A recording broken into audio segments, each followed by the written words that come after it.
The World Beyond the Headlines lecture series is a collaborative project of the University of Chicago Center for International Studies and the International House Global Voices program. Our nationally recognized programming is made possible with support from listeners like you. Secure the future of World Beyond the Headlines programming by making your gift online at alumniservices.uchicago.edu/giving. Please specify World Beyond the Headlines as the area of giving. The World Beyond the Headlines lecture series is supported by the McCormick Foundation, the Norman Wade Harris Fund, and generous contributions from listeners like you. It's a great pleasure tonight for me to introduce Lester Brown. He holds degrees in agriculture, economics, and public administration, and dozens, perhaps, honorary degrees, or degrees squared, as he just mentioned. He served in the government as agricultural policy advisor until 1974 when he started the World Watch Institute. And Lester has been the director of the Earth Policy Institute now since 2001. Lester Brown has a food and land-based view of our global crisis, linking climate, water, food, poverty, and political stability together in ways we, and also policy folks, can understand. What is more impressive, at least to me, is that his knowledge of sustainable land use has roots on a New Jersey tomato farm. I realized this as a sign of high quality when customers on my family farm said, "These tomatoes are as good as those we used to get in New Jersey." So Lester Brown, along with Wes Jacks and Amory Lovins, were household names in my family growing up.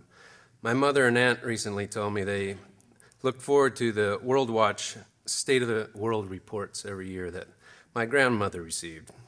So Lester's been preaching the gospel of sustainability since this first wave, which after a generational aftershock is now unfolding into a tidal wave. I should also mention Lester Brown is a marathon runner. He runs 26 miles in a few hours, but he also keeps up a marathon travel and speaking schedule. And I'm sure that he offsets his flights, but that truly depends on whether we take his message to heart and act quickly. So he's written several books, Plan B 4.0, which you'll hear about tonight, but mostly Lester Brown, I think, is pioneering his publishing in multimedia, open source, and in real time. You may have even heard parts of the talk already or seen some of the slides if you have subscribed. The earthpolicy.org posts public slides, videos, podcasts, book bite, emails, conference calls, executive summaries, and web updates regularly. Every way to get the message out, and the message is catching on. Plan B 1.0 came out 2003, 2.0 in 2005, as rescuing a planet under stress and a civilization in trouble. So the updates continue. 3.0, which I read last year, came out, and Tom Friedman's book came out. Now 4.0 and Al Gore, there's really a wave of views on how to solve global problems with scalable local solutions. So listen carefully for answers to a few questions that I hope Lester will address tonight. So, spatial scale. What is the appropriate sustainable scale? Do we just trade everywhere with whoever has the comparative advantage? Should we all live plugged into a national mega wind, solar, and geothermal grid? Should we all slim down and contribute distributed resources from rooftop solar, micropower, small gardens? What about time? How do we consider that CO2, once released, will cause warming for centuries, while the costs of action or the short-term savings of inaction show up on quarterly reports? How do we properly value the future? I imagine it's in the same way that we value soil fertility on our family farms. So the message, how do we motivate our friends on the urgency of these interconnected issues? It's too complicated, too complex, overwhelming, depressing to think about. It's enough. Or the other message is greenwashing. I drive a Prius, I change my light bulbs, I recycle, I've done my part, and I've saved money. So what's the worries? So my last question, Lester, is I'm looking forward to Plan A 5.0. When will business as usual be the right path? Recently, I believe Lester Brown and even Al Gore sound more optimistic. Are we near a tipping point? When the alternative becomes the mainstream? Please join me in welcoming Lester Brown.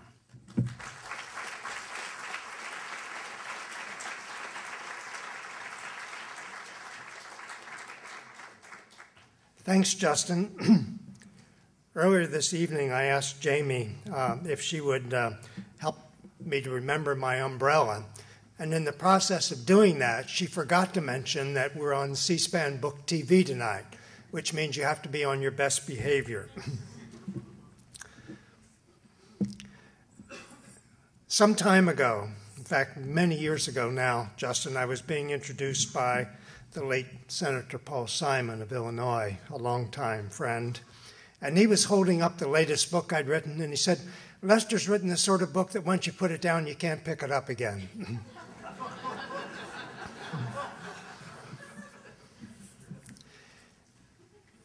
If you don't get a chance to read the book, there will be a movie.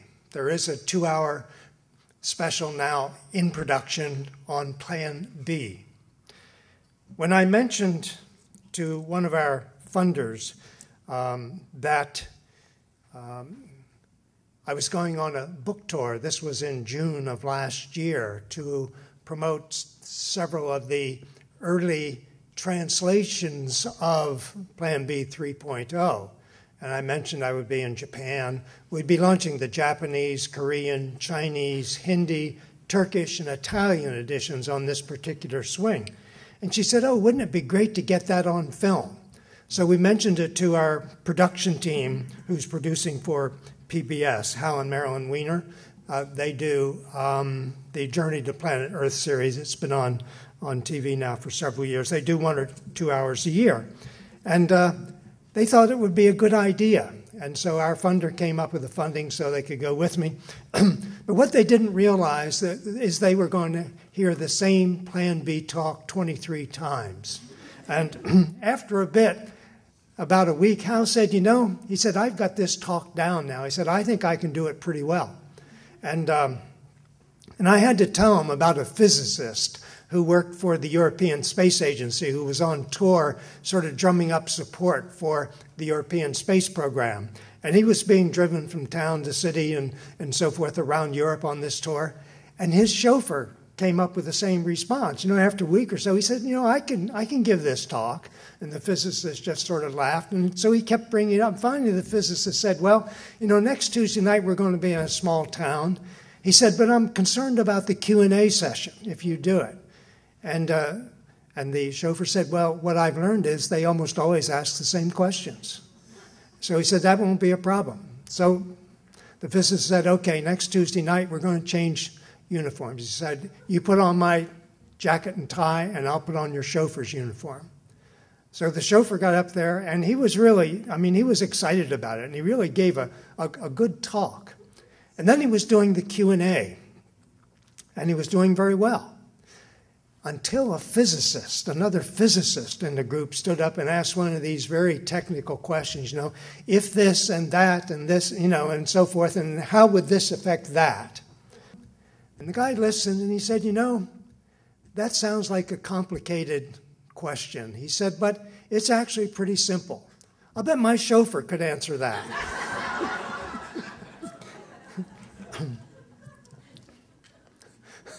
Well, so I told Hal that he'd better be sure and have his chauffeur with him. One more Washington story, then I'll try to get serious. This one goes back to 1990 or so when Gorbachev was visiting Washington for the first time. And some of you may remember détente was in full bloom then, and U.S.-Soviet relations were improving dramatically. And when his entourage was driving down K Street, he actually had them stop. And he got out and walked down the sidewalk shaking hands with everyone. It was really quite a spontaneous sort of thing on his part, because he was just so excited by being in the United States and able to meet with people on the street. So then he reciprocated the invitation, and President Bush went to Moscow. And late one afternoon, after they'd finished their formal meetings, they were just sitting around with their feet up and an interpreter, and they were talking about the problems of governing. And Bush said, for me, one of the difficult things is getting the right person in the right position in the cabinet. He said, that's really challenging. And he said, how do you go about doing that? And Gorbachev said, well, I have a list of questions that I ask the candidates, and I evaluate their abilities based on their response. And Bush said, well, like what sort of questions? And he said, well, when I was interviewing Shevardnadze for foreign minister, I asked them the question, who is your father's son who's not your brother? And Bush said, and what did he say? And Gorbachev said, Shevardnadze said, that's me. So Bush thought about this for a bit, and he got back to Washington, and he called in Dan Quayle. And he said, Danny, he said, I've got a question for you. Yes, Mr. President? He said, Danny, who's your father's son who's not your brother? Let me get back to you on that, Mr. President. So out he went, and a day or two went by, and he was thinking, who is your father's son who's not your brother? And then he was walking down the hall past Henry Kissinger's office. He said, aha, Henry knows everything. So he knocked on the door. He said, Henry, I've got a question for you. Yes? Who's your father's son who's not your brother? Kissinger said, that's me. Really? Sure. Down the hall he goes to the president. He said, Mr. President, you know that question you asked me, who's your father's son who's not your brother? It's Kissinger. Sometime later, Bush was calling Gorbachev about something. And he said, you know that question you asked Shevardnadze, who's your father's son who's not your brother? He said, I asked Dan Quayle that. And you know what he said? He said it was Henry Kissinger. And I said, no, it's Shevardnadze.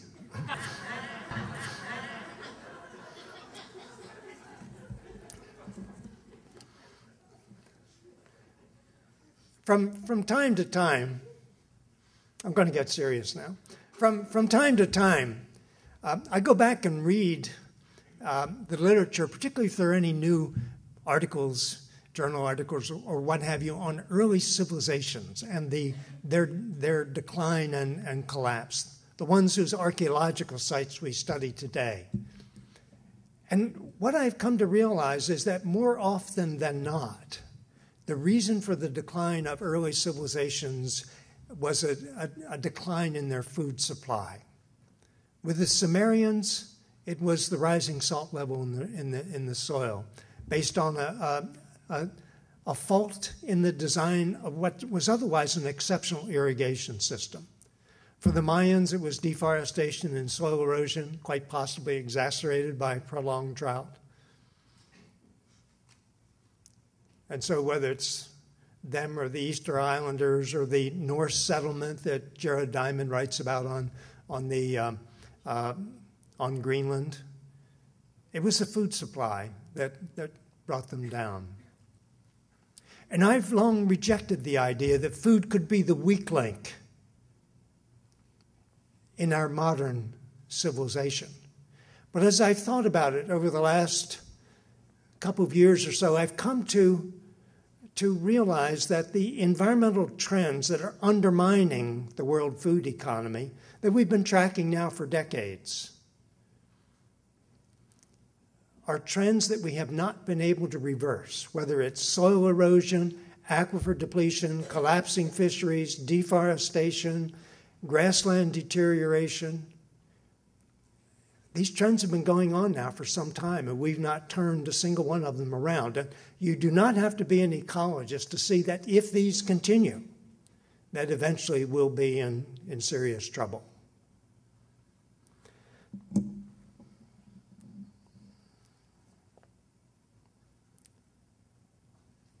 There used to be one source of additional demand for food. That was population growth from the beginning of agriculture up until today. We're now adding 79 million people here. That continues to be a major source of additional demand. A second source of additional demand is much more recent, mostly post-World War II, and that is people rising up the food chain, consuming more and more grain-intensive livestock products. That's now become a major source. We estimate there are probably close to 3 billion people in the world today trying to move up the food chain. And then the third factor, the third source of additional demand for food, is the conversion of grain into fuel for cars. This year, we will harvest in this country just over 400 million tons of grain. Of that, 100 million tons will be going to ethanol distilleries to produce fuel for cars. So it's no wonder now, with three sources of growing demand for food in the world, that we're seeing these extraordinary price rises. From the beginning of 2007 till late spring 2008, we saw a rise in wheat, rice, and corn prices, roughly a tripling, also soybean prices. And it took the worst economic meltdown since the Great Depression to curb that rise and begin to bring grain prices down. They're still not anywhere near back to normal, but at least they're not at the level they were. So we're facing real challenges on the demand side now. And then on the supply side, I'm not going to talk about all the trends, but I want to talk for a minute about water. We drink about 4 liters of water a day, as water or pop or juice or coffee or whatever, about 4 liters of water a day. The food we consume requires about 2,000 liters a day, or 500 times as much. Food production is extraordinarily water intensive. I remember writing an article a few years ago in which I used these numbers and pointed out that we, in effect, eat 2,000 liters of water a day. And the editor circled this in the margin and said, "Don't you mean 2,000 liters a year?" And that's not surprising, because it's not clear that we actually eat so much water. It takes a lot of water to produce food. And what we're looking at now is a world where water tables are falling in countries containing half the world's people. And that includes the big 3 grain producers, China, India, and the United States. One of the most dramatic water stories that's unfolding in the world is in Saudi Arabia. After the Arab oil export embargo in the 1970s, the Saudis realized they would be vulnerable to a counter grain export embargo because they were importing much of their grain. So they began trying to figure out what to do. And using their oil drilling technology, they found a fossil aquifer about a half-mile down. A fossil aquifer is an aquifer that does not naturally recharge. So they started pumping it, and they had a support price for wheat about 4 times the world market level, which you can do when you have a lot of oil money. And for more than 20 years, they've been self-sufficient in wheat production. But last year, they announced that that aquifer was largely depleted, and they would be reducing their grain harvest by 1/8 each year until by 2016, they would be out of the grain production business entirely and dependent on imports to feed what will then be a Canada-sized population of 30 million people. Now, what's interesting about this is not so much the effect on the world grain balance, because the Saudi wheat harvest was under 0.5% of the world harvest. But what it does show us is what happens when countries deplete aquifers. Yemen, which borders Saudi Arabia, has been much in the news in recent days because of that troubled border area, is also losing its irrigation water supply. The Yemeni aquifer is replenishable, but they're pumping it at 4 times the rate of recharge. So they're going to lose most of their irrigation water within a matter of years. But what really makes a difference is the big countries. A World Bank study of India points out, this is a 2005 study, points out that 15% of India's people are being fed from grain produced by overpumping. That's 175 million people. We've done a comparable estimate for China. It's about 130 million people being fed by overpumping. And you can go through a list of other countries, Pakistan, Iran, Mexico, that are also overpumping. But one of these days, the thing that's so disturbing about this is that water tables are falling in so many countries at the same time. Countries in the Middle East that import, that are pushing against the limits of their water supply, North Africa and throughout the Middle East, all the way to and including Iran. When they need more water for cities, they usually take it from the irrigation water supply. Then they import grain to offset the loss of productive capacity. The reason for this is that since it takes 1,000 tons of water to produce 1 ton of grain, the most efficient way to import water is in the form of grain. Grain becomes the currency with which countries balance their water books. And the world grain market is, in a sense, a world water market.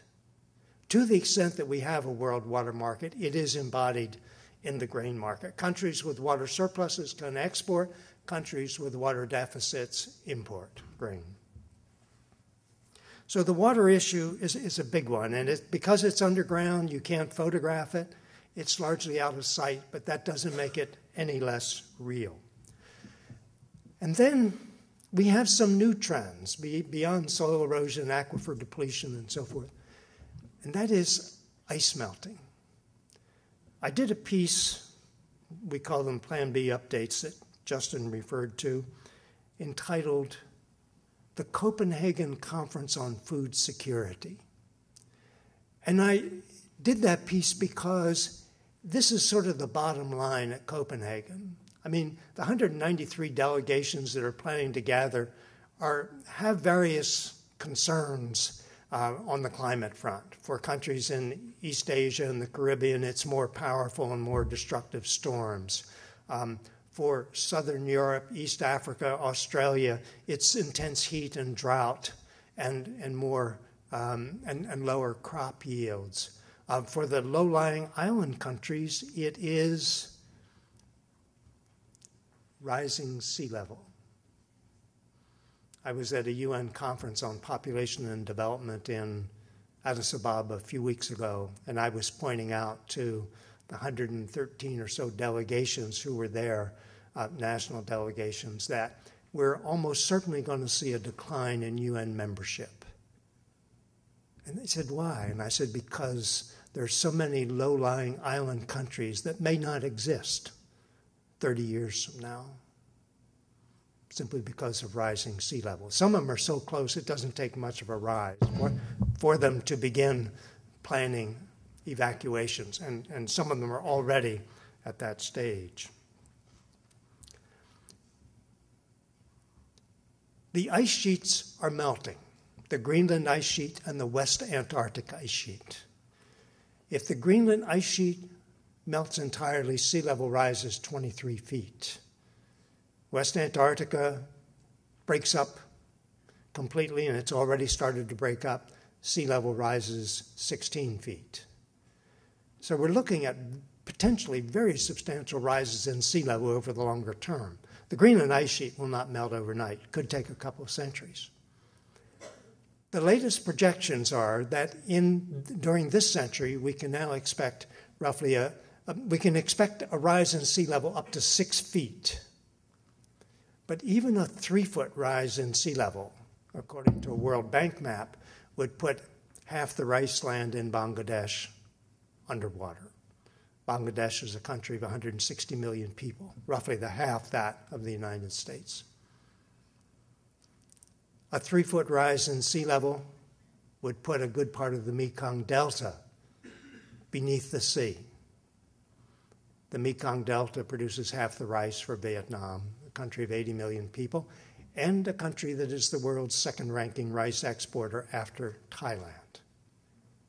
But in addition to Bangladesh and Vietnam, there are another 18 or 20 rice-growing river deltas in Asia, all of which will be affected in varying degrees by rising sea level.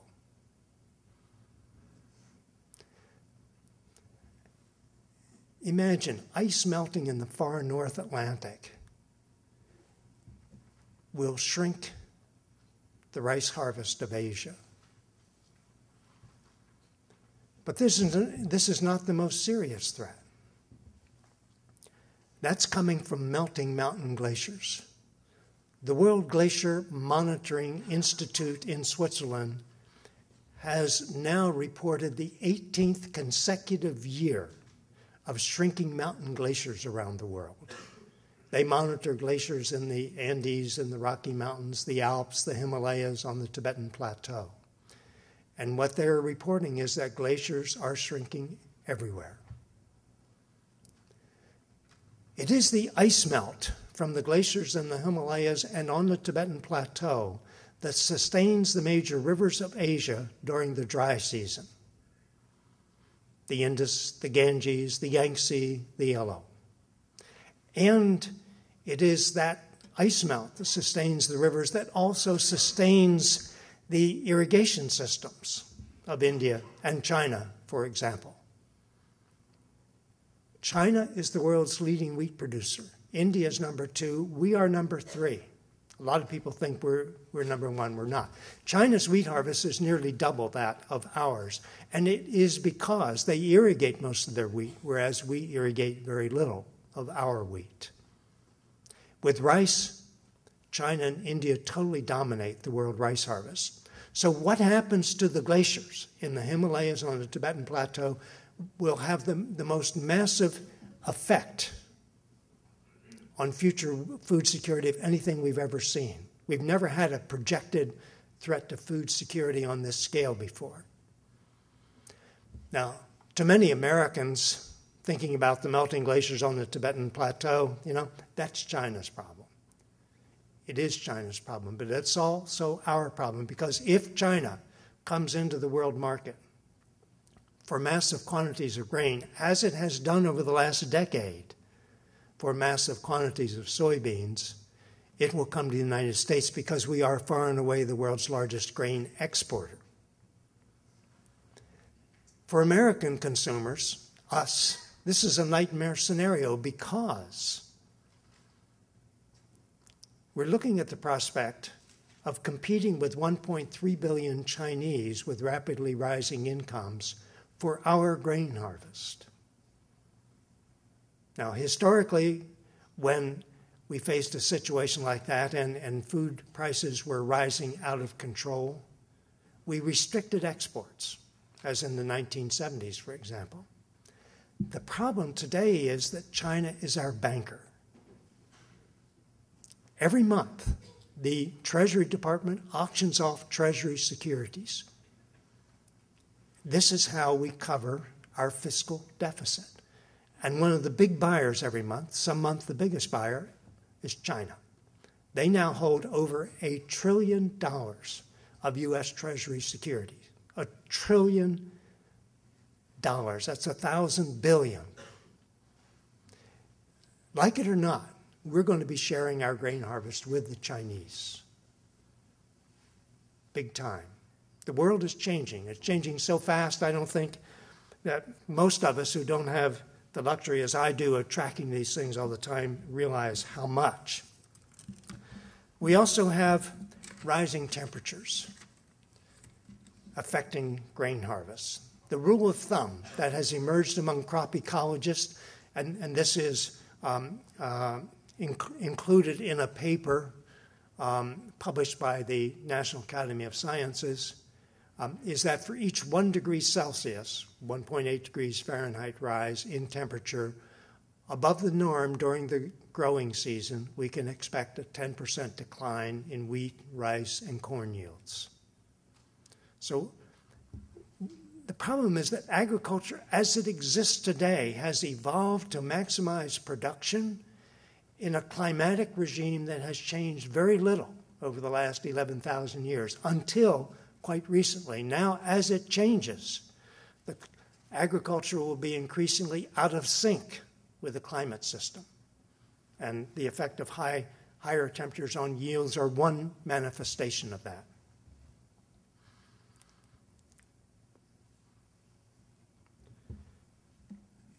One of the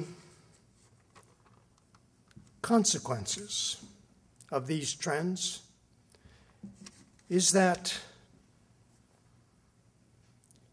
it is not only leading to higher food prices, it's leading to an increasing number of hungry people in the world. For some decades during the last century, the number of hungry people in the world was declining until the late 1990s, and then it bottomed out at about 825 million.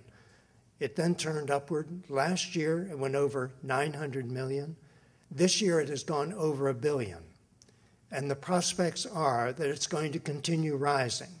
And one of the consequences of these this continuing rise in the number of hungry people is growing political instability in low-income countries around the world. And one of the effects of this is to increase the number of failing states.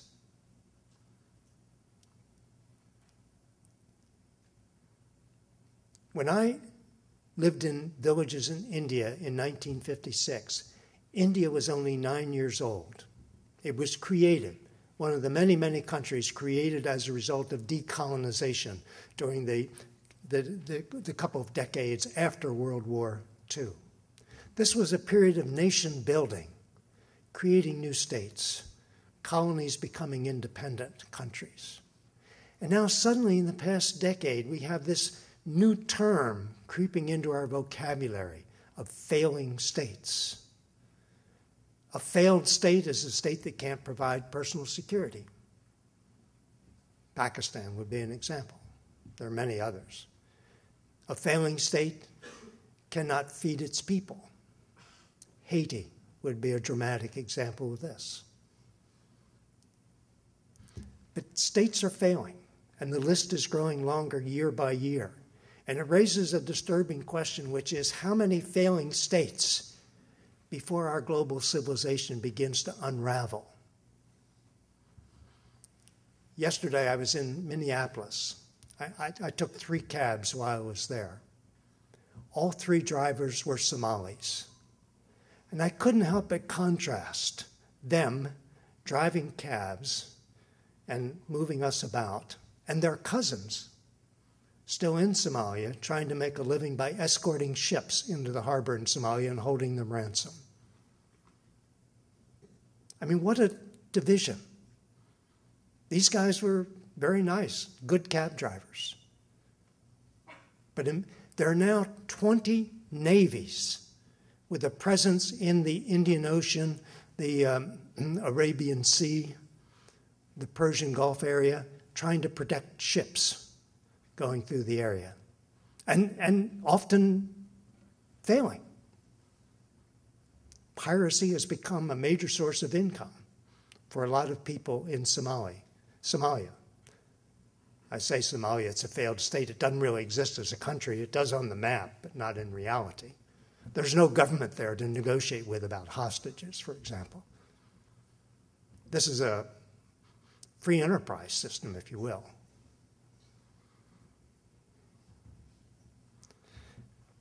Just a year ago, I was reading an article in Newsweek magazine on climate and energy. It was a long feature article, 3 or 4 pages. But at the end of the first paragraph, there was a sentence that sort of jumped off the page. It said, "Business as usual is beginning to read like the end of the world."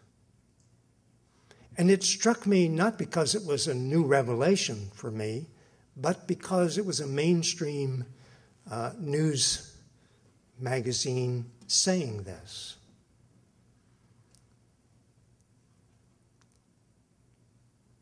Business as usual is no longer an option for us, no longer a viable option. And we've got to change quickly. And we call the key changes needed, Plan B. Plan B has 4 components: stabilizing climate, stabilizing population, eradicating poverty, and restoring the economy's natural support system, soils and forests and grasslands and fisheries, aquifers, and so forth. We don't really have any choice if we want to sustain civilization. I was in a meeting in Raleigh, North Carolina, and someone earlier today, maybe someone here, I can't remember for sure, was at that meeting. It was called something like the American Society of Higher Educators for Sustainability, or for Sustainable Development. I can't remember exactly, but that was the thrust of it. And I thought about the term for sustainability is what it was.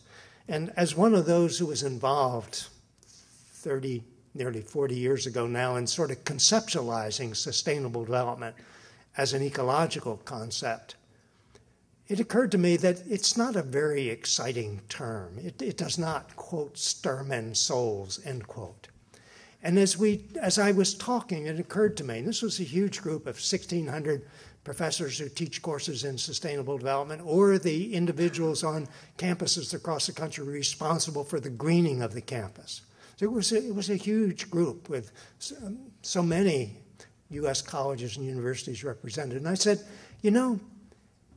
we ought to stop talking about sustainable development and talking about saving civilization.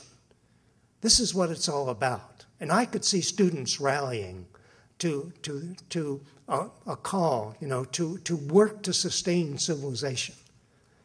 But to achieve sustainability, it just doesn't work very well. So I think we've got to rethink that. But the exciting thing is that we can now begin to see how to build a new economy, one that will be sustainable. We can now see, if you will, how to save civilization. Let me just talk about lighting for a minute. Most of us here know that if we go from an incandescent light bulb to a compact fluorescent, we can reduce electricity use 75%. But if we go from an incandescent to an LED, a light-emitting diode, the latest lighting technology, and a more costly one, and if we combine that with smart sensors so that lights go off when there's no one in the room, then we can cut electricity use by 90%. That would enable us to close 705 of the world's 2,300 coal-fired power plants. Just that one initiative, entirely doable. In Los Angeles, I was in California just a few days ago, but in Los Angeles, the mayor is now in the process of replacing the 130,000 streetlights in the city with new, highly efficient light-emitting diodes. They cost quite a bit more, and it'll take them 8 years to cover that additional cost. Take the electricity savings in 8 years to cover that cost. Then they'll be home free. And each year, the electricity bill will be $11 million less than it would have been if they had not made the change. And then there's an enormous savings on the maintenance side, because these LEDs last a long time. Some of the manufacturers are pointing out that if you put in an LED when your child is born, that will still be working when the youngster goes off to college. I mean, it's an exciting new technology. I could talk about other gains in efficiency, but that makes the point. The other thing that's happening that's so exciting is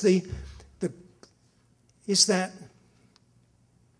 the rate and the scale of the growth in renewable energy development is just anything beyond we could have imagined 2 years ago when we were finishing Plan B 3.0. It's just extraordinary. Consider the state of Texas. Texas now has 8,000 megawatts of wind generating capacity. They have another couple thousand under construction, and according to an energy research firm that's looked at this in detail, some tens of thousands more in development. Altogether, they add up to, according to this research report, 53,000 megawatts of wind generating capacity. Think 53 coal-fired power plants. When these wind farms are finished, they will generate more electricity than the 24 million people living in Texas can consume. It's just extraordinary.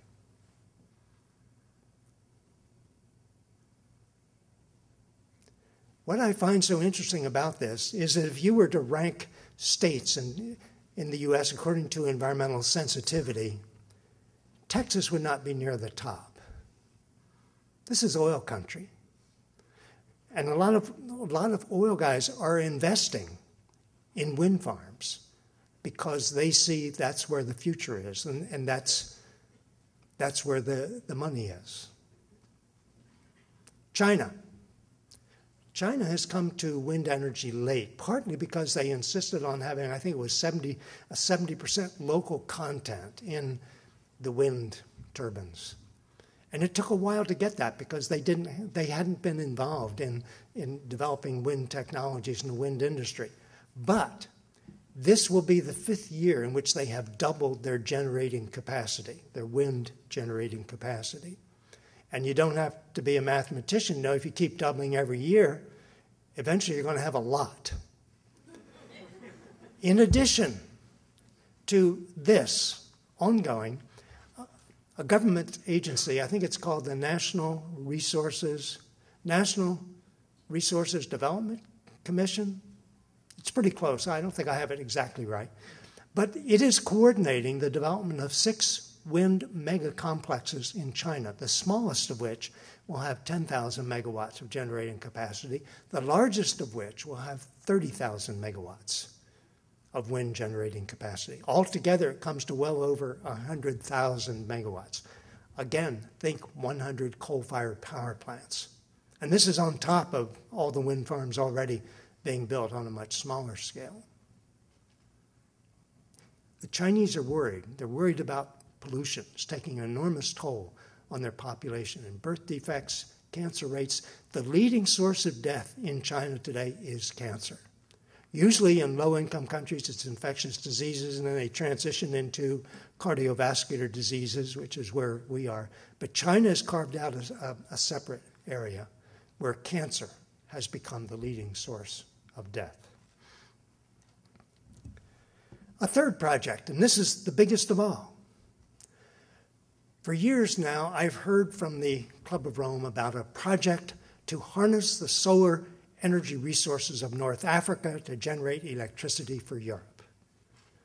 I don't know how many years I've been hearing this, and it always seemed like a good idea, but it never seemed to get much traction.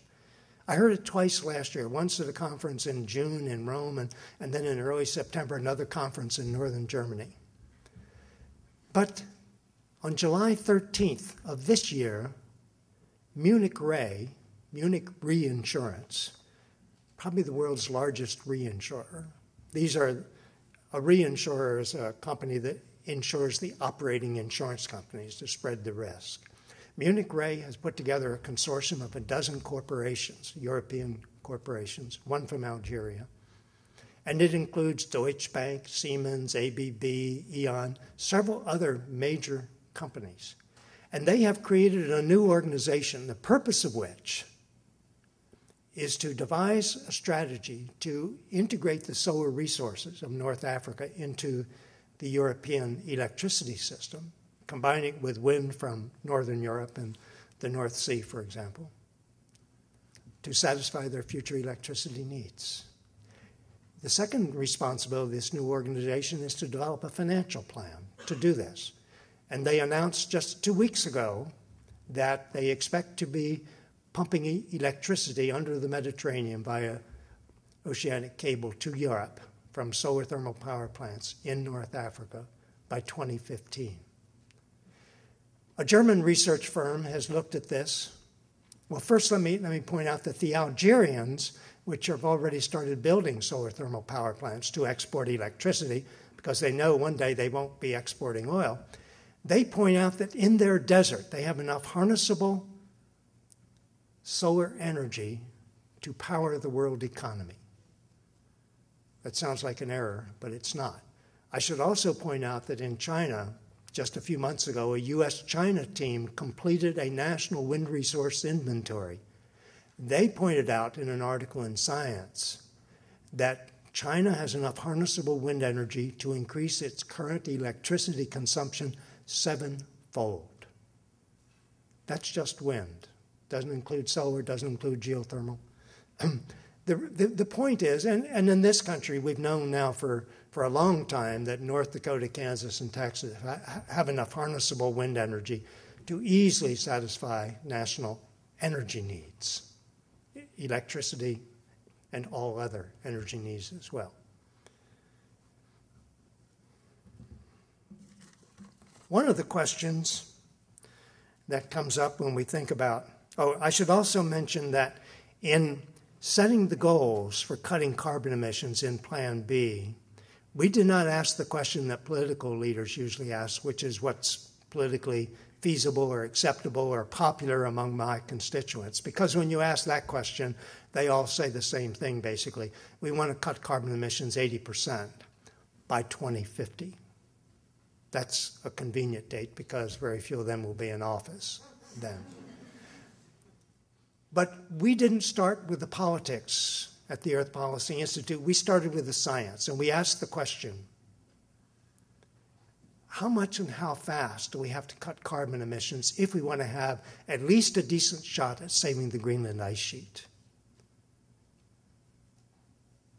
How fast do we have to close coal-fired power plants if we want to save at least the larger glaciers in the Himalayas and on the Tibetan Plateau? And when you ask that question, it's clear we have to cut carbon emissions 80% by 2020.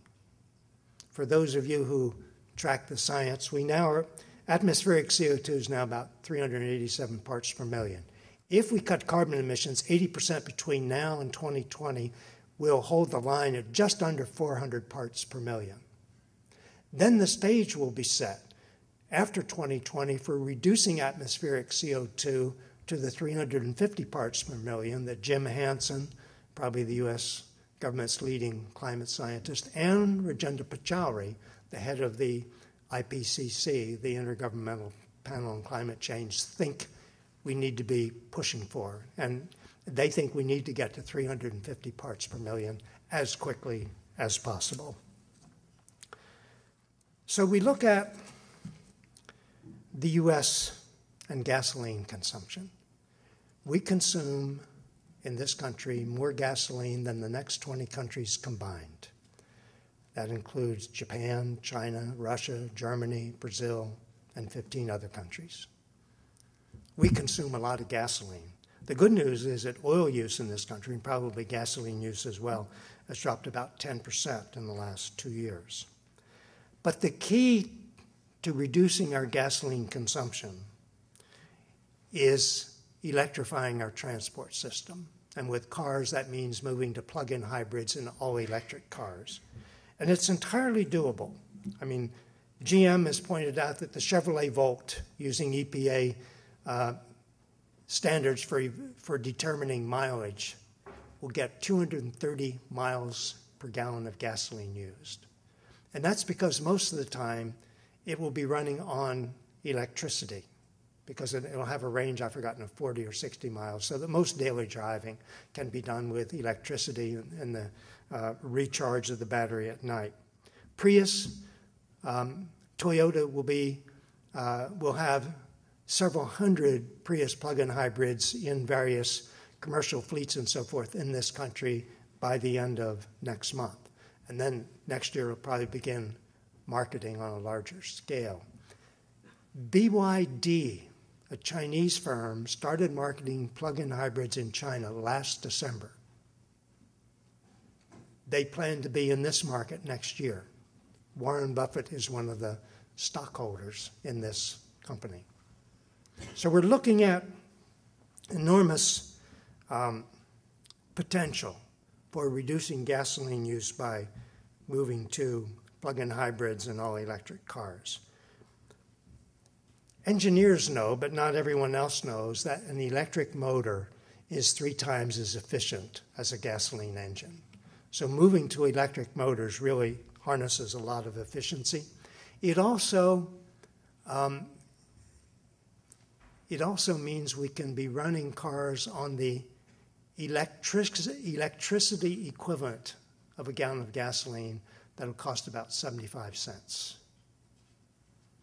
And especially if it's wind energy. I mean, the economics are going to be very attractive in terms of fuel, and especially if oil prices rise as dramatically as we think they might. Is that 5 minutes?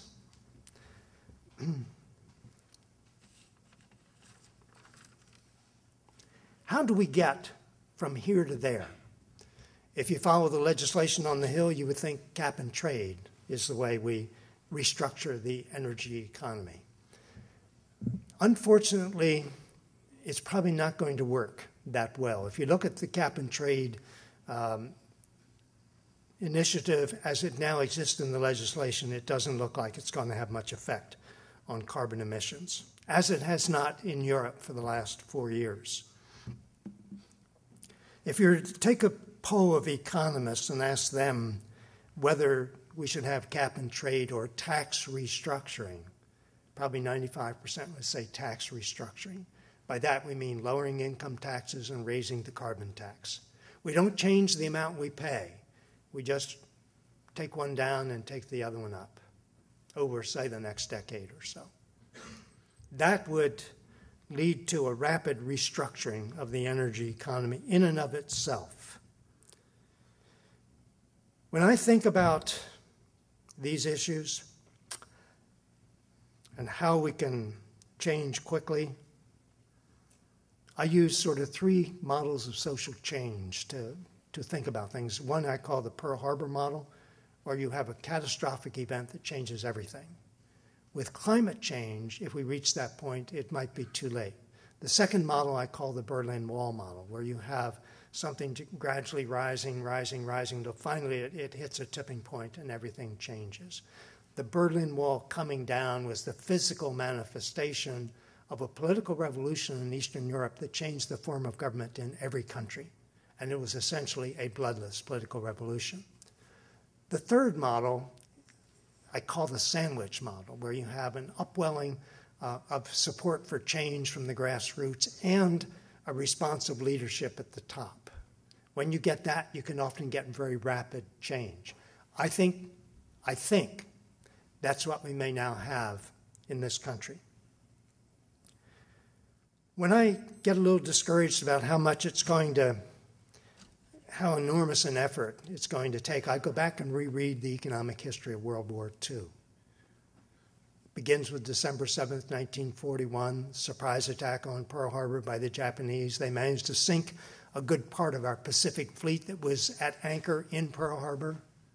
Then a month later, January 6, 1942, President Roosevelt gave the State of the Union address in which he announced our arms production goals. I mean, we were totally in World War II at that point. He said, we're going to produce 45,000 tanks, 60,000 planes, 20,000 artillery guns, and thousands of ships.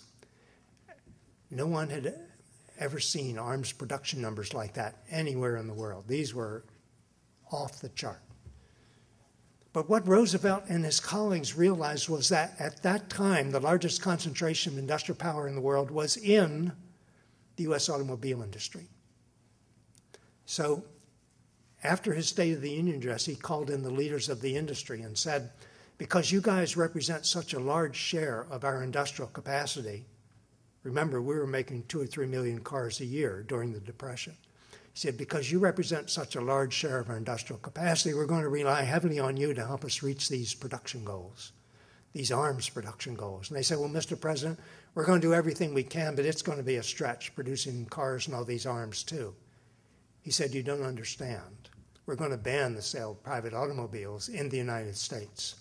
And that's exactly what happened. From the beginning of April 1942 until the end of 1944, there were essentially no cars produced in the United States, and we exceeded every one of those arms production goals. We produced not 60,000 planes, but 229,000 planes. Fighters, bombers, reconnaissance planes, troop transports, cargo transports. It's extraordinary. I was in Seattle last Friday, and this is airplane country. And the idea of producing 229,000 planes is even today intimidating. But the importance of this example is that it did not take decades to restructure the U.S. industrial economy. It didn't take years. We did it in a matter of months. And if we could do that then we can restructure the energy economy today if it becomes important enough for us to do so. We, as environmental, we're in a race between tipping points, between natural tipping points and political tipping points. Ice melting versus closing coal-fired power plants, for example. As environmentalists, we've been talking about saving the planet for decades now. But as I think about it, I think the planet's going to be around for a long time to come. The question is, can we save civilization itself as the stresses mount and as the weaker governments begin to break down, and then even some of the stronger governments begin to break down? That's the challenge. And it's not a spectator sport. Someone was asking me before the meeting, what can we do? And they expect me to say, well, change your light bulbs and recycle your newspapers and so forth. Those are important, but we now have to become politically active. We need to change the system. I don't mean a political revolution. I mean we need to restructure the economy so that we can sustain progress, so we can sustain civilization. And it's not a spectator sport. We have to get involved. Pick an issue that's important to you. Closing coal-fired power plants in Illinois. Developing a world-class recycling program, because the energy savings inherent in that are huge. Or join a population group that's working to stabilize world population. Or go to work on bottled water. This is one of the most obscene uses of energy and resources in the world, particularly when you realize that the standards for public water in almost every state in this country are higher than they are for bottled water. It's a con job of epic proportions, but it takes a lot of energy. It's not just the oil to produce the plastic and for the bottles, but it's the energy it takes to move water, to haul water around when we have pipes that move it very efficiently. That's why bottled water costs 1,000 times as much as tap water, just because of the enormous amount of energy embodied in it. So get involved. Pick an issue, go to work, get some friends who share your concerns, and organize. Begin working with members of the city council or your representatives in Washington. You have a president from Illinois now. Great opportunity.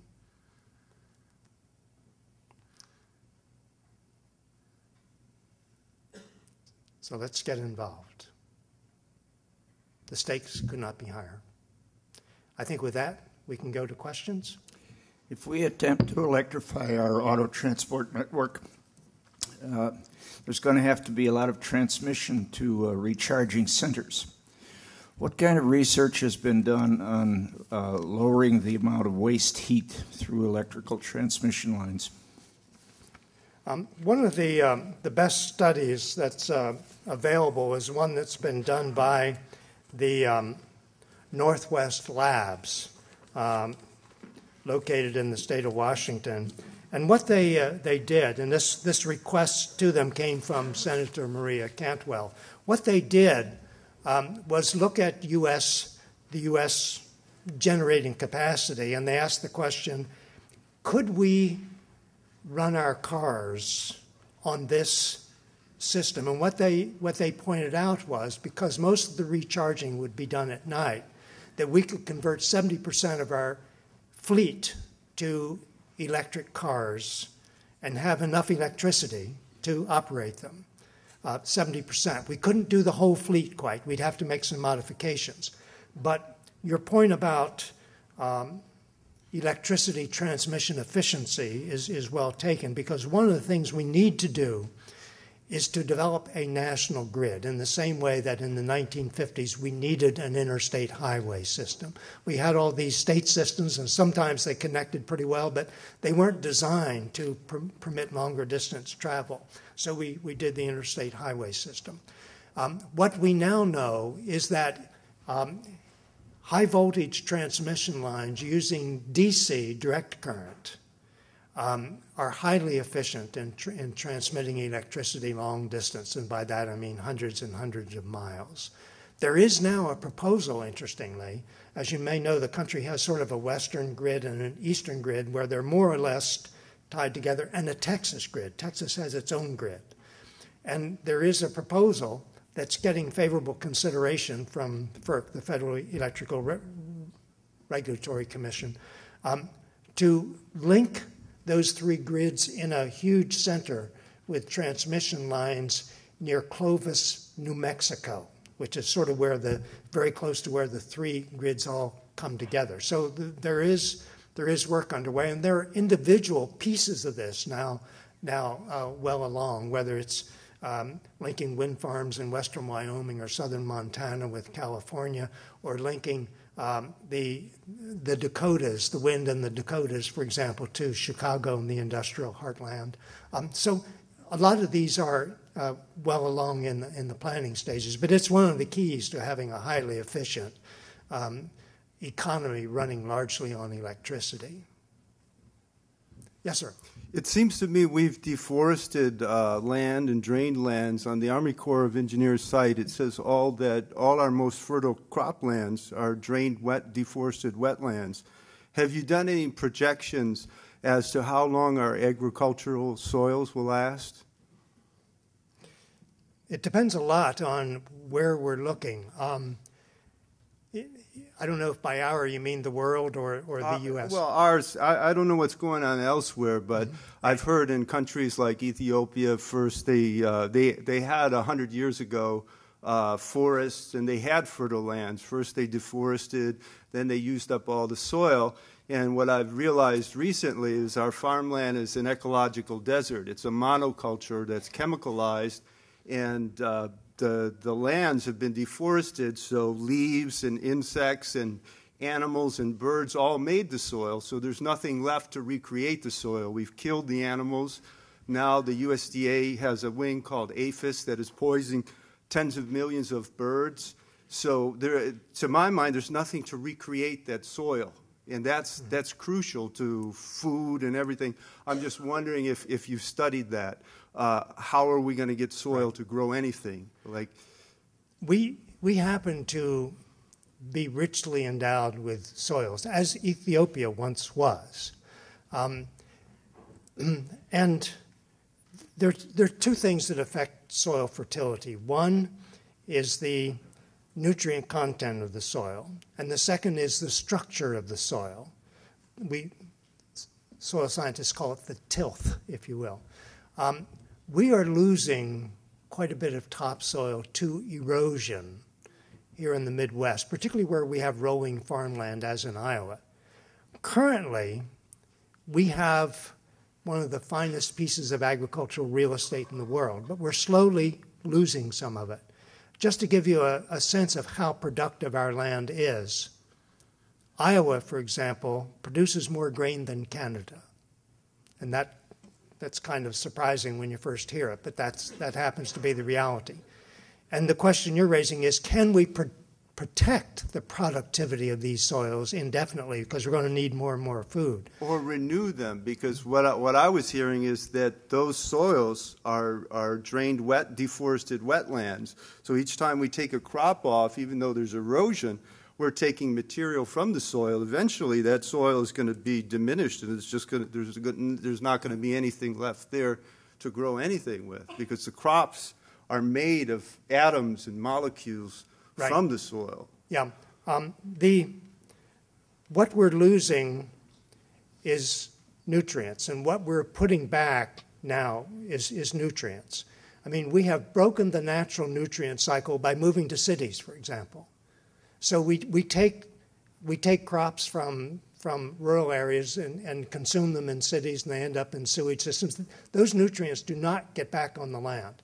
And it's even more true of international trade, where we export close to 100 million tons of grain a year. So we export 2 or 3 million tons of plant nutrients like phosphates and nitrates and potassium and potash and so forth. And the only way we can get that back now is to put it back in chemical form. We can't retrieve it, from the Nile River or Tokyo Bay or wherever these nutrients end up. So it's a basic challenge we have in disrupting the nutrient cycle. Thank you. Hi. You make a strong case that there are technological solutions available that can mitigate a lot of these worst problems, but the larger problem seems to be getting policymakers to put a real push behind these solutions, convincing them that we are talking about a threat to modern civilization, convincing them that this is not something that can be put off. Right. What troubles me about your World War II analogy is that after Pearl Harbor, there was a clear, undeniable crisis that trumped ordinary political divisions. Right now, we don't have that, and when environmental change reaches a tipping point that is so devastating and undeniable that it's the equivalent of a Pearl Harbor, we may well be at a point where these sorts of solutions no longer are as effective. Right. What do you see as the most effective way to actually light a fire under policymakers and to get them to take a look at these longer-term issues that right now don't necessarily affect their next election cycle? Right. It depends on you and me becoming politically active. And let me give you a recent national example. Over the last 2 years, there has emerged a powerful grassroots movement to ban the construction of new coal-fired power plants. And it's been remarkably successful. Sierra Club has been coordinating. Earth justice lawyers have been handling the court challenges, of which there are scores and scores. But it has been effective. And it may be that we'll not see many, if any, new coal-fired power plants licensed in this country. It's a major achievement. I don't think most people yet have realized it. I mean, just to give you an example, over the last 2 years, coal consumption in this country has dropped by 11%. Now, part of that was the recession, but part of it is coal being replaced by more efficient use or being backed out by wind.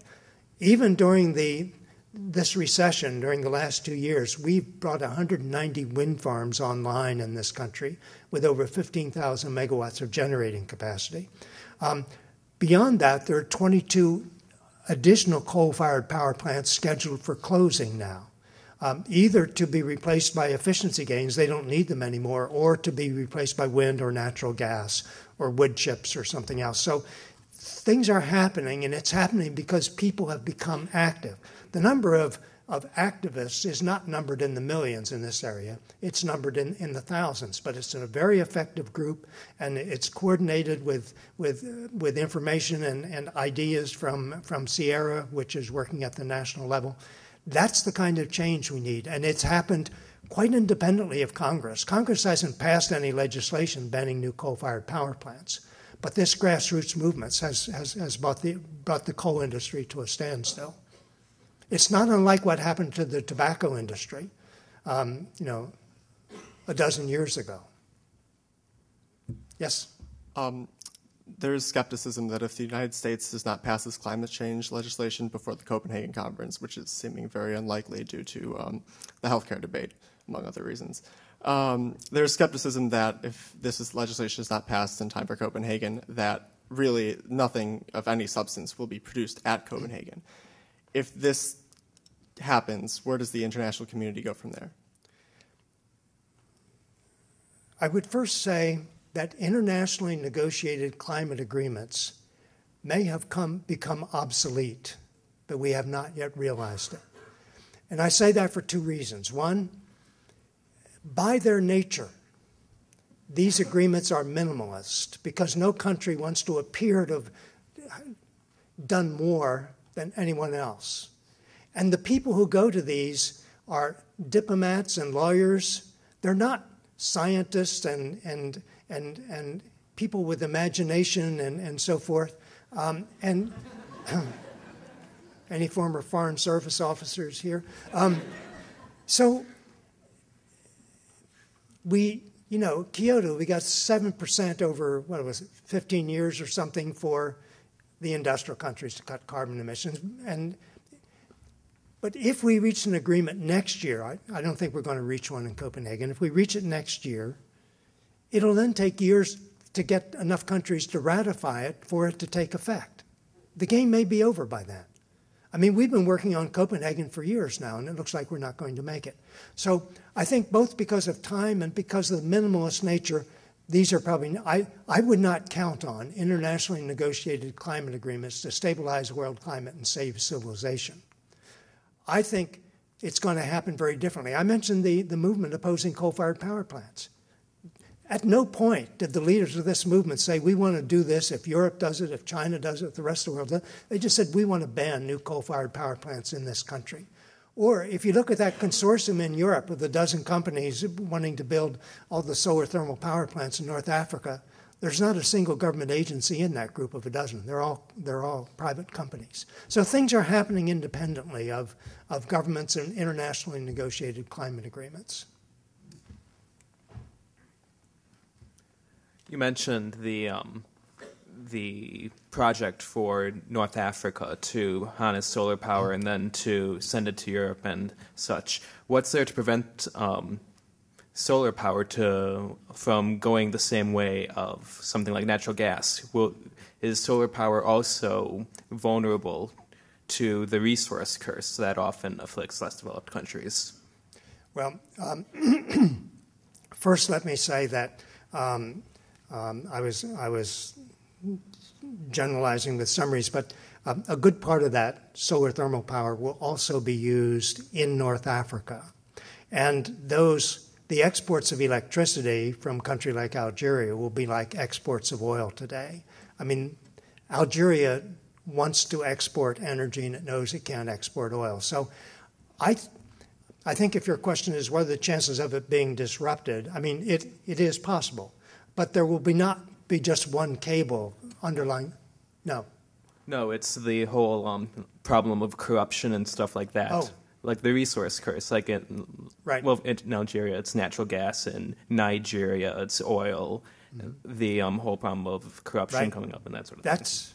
That's a major problem. One of the differences here is that the electricity produced will be consumed locally as well as exported. So there will be a stake in developing it, and we have to hope that it'll be done in a way that will benefit the populations at large, not just a small group, as has been the case with oil in Nigeria, for example.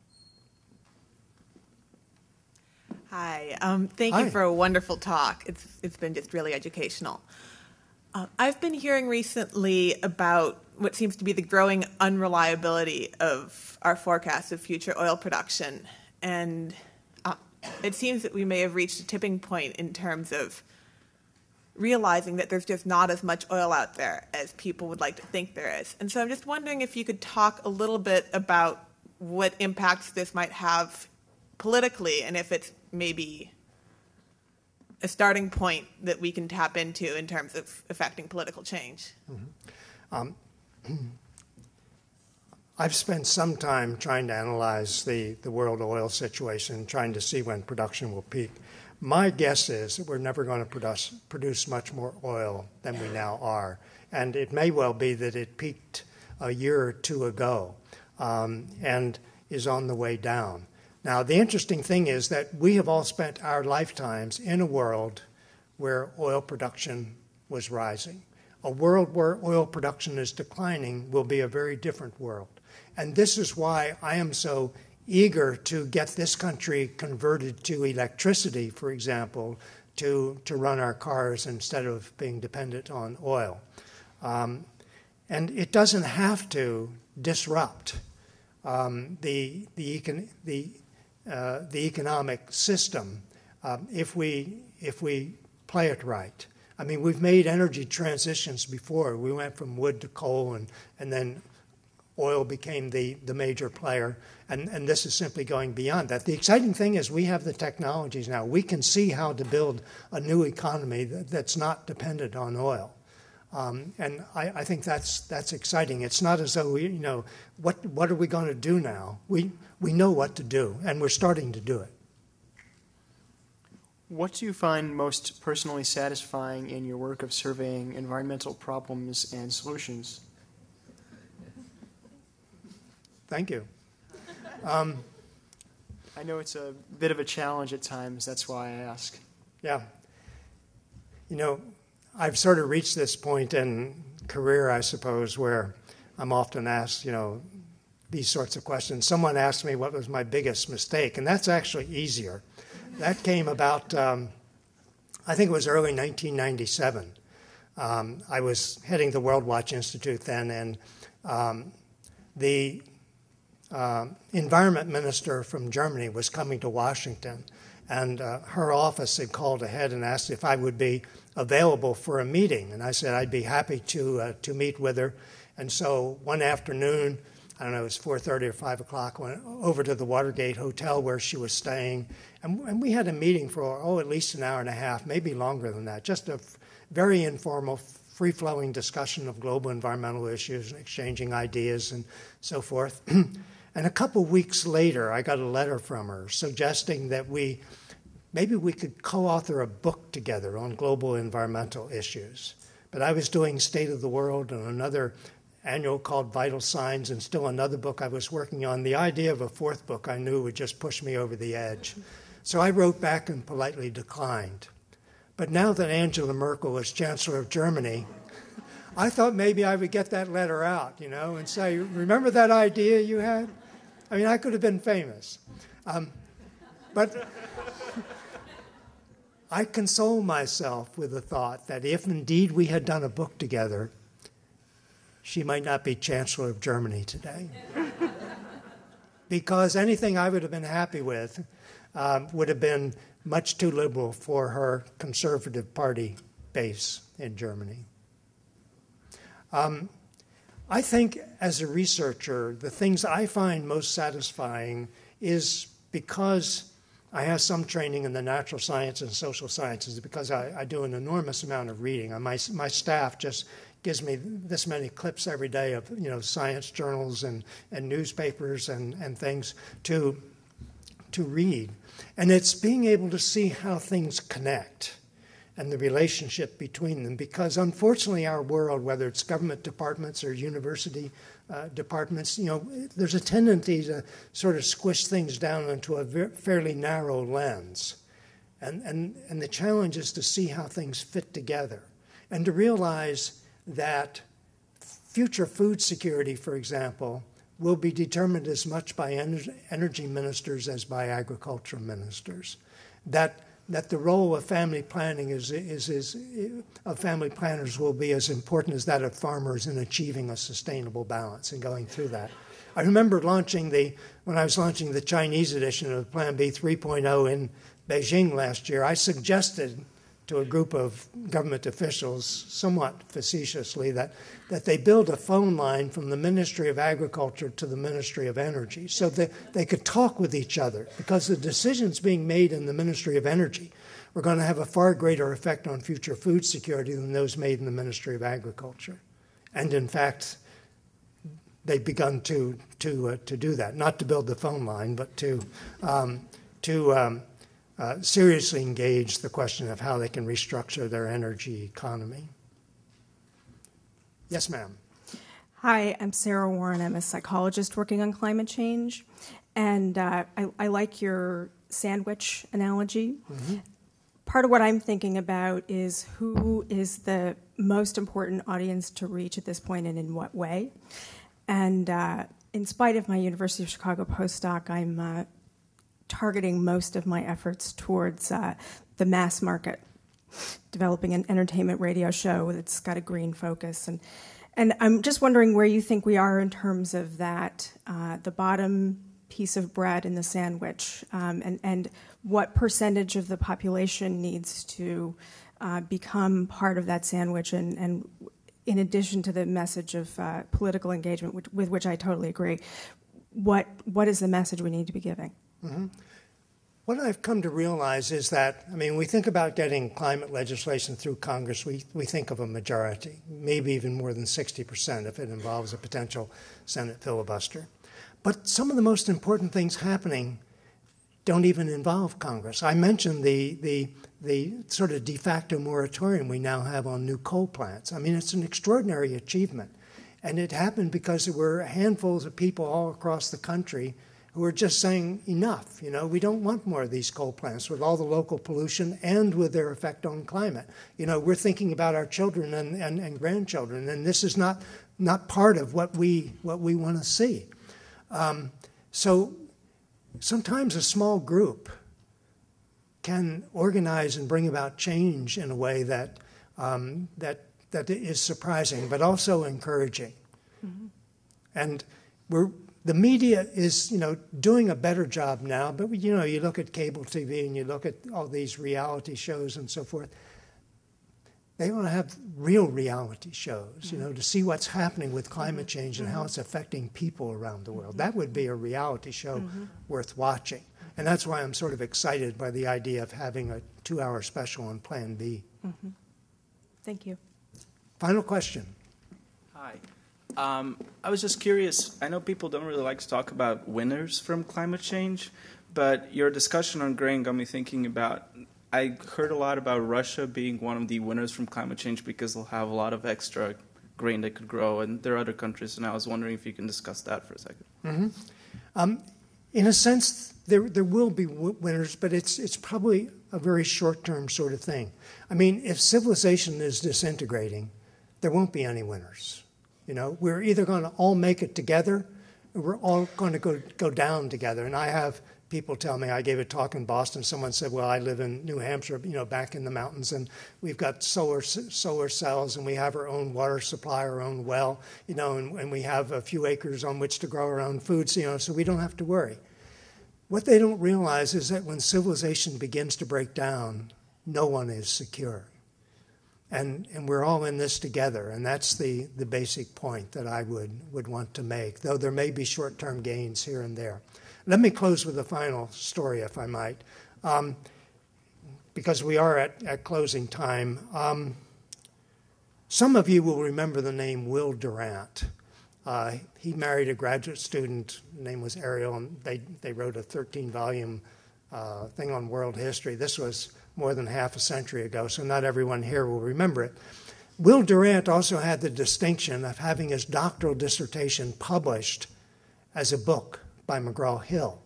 But a couple years after he had published it, after it was published, McGraw-Hill contacted him and said they had 900 copies of the book left. It was no longer selling. They were going to remainder the books unless he would like them. And he wrote back and said he would like them. And so he and Ariel had a new home, and he had a study lined with bookshelves. He had about 100 books of his own, but they had all this empty space. So they drove up to the McGraw-Hill warehouse in northern New Jersey, not that far from where they're living, brought all the books home and filled his study with the books. And sometime later, he was writing a friend in Europe.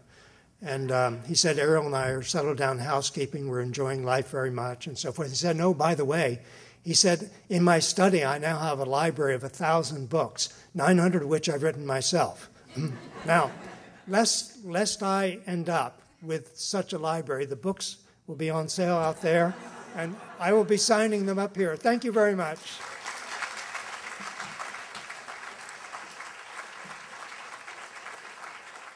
The World Beyond the Headlines lecture series is a collaborative project of the University of Chicago Center for International Studies and the International House Global Voices program. The World Beyond the Headlines series aims to bring scholars and journalists together to consider international news stories and how these stories are covered. As a listener, you have come to rely on this program for in-depth analysis of major issues facing our country and our world. But we can only continue our nationally recognized coverage with support from you.